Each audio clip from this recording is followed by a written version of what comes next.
ഇന്ത്യക്കാരെ നാട്ടിലെത്തിക്കാനുള്ള നടപടികൾ ഊർജിതമായി തുടരുകയാണ്.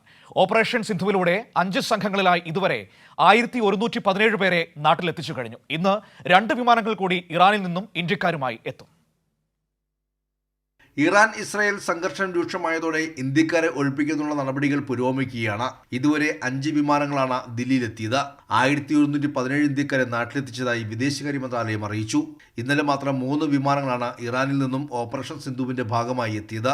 മലപ്പുറം സ്വദേശിനിയായ MBBS വിദ്യാർത്ഥിനിയും സംഘത്തിൽ ഉൾപ്പെട്ടിരുന്നു. ഇന്ന് 2 വിമാനങ്ങൾ കൂടി എത്തും. ഇതിൽ കൂടുതൽ മലയാളികളുണ്ടെന്നാണ് വിവരം. തിരിച്ചുവന്നവരിൽ ഭൂരിഭാഗവും കശ്മീർ സ്വദേശികളാണ്. ദില്ലി, ഹരിയാന, ബംഗാൾ, കർണാടക സംസ്ഥാനങ്ങളിൽ നിന്നുള്ളവരും സംഘത്തിലുണ്ടായിരുന്നു.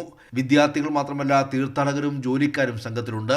സംഘർഷ മേഖലയിൽ നിന്നെത്തുന്ന മലയാളികളെ സഹായിക്കാൻ ദില്ലി കേരള ഹൗസിൽ പ്രത്യേകമായ സംഘം രൂപീകരിച്ചിട്ടുണ്ട്. നേപ്പാൾ, ശ്രീലങ്ക സർക്കാരുകളുടെ അഭ്യർത്ഥന മാനിച്ച് ഇരു രാജ്യങ്ങളിൽ നിന്നുള്ളവരെയും ഓപ്പറേഷൻ സിന്ധുവിന്റെ ഭാഗമാക്കുമെന്ന് ഇറാനിലെ ഇന്ത്യൻ എംബസി അറിയിച്ചു.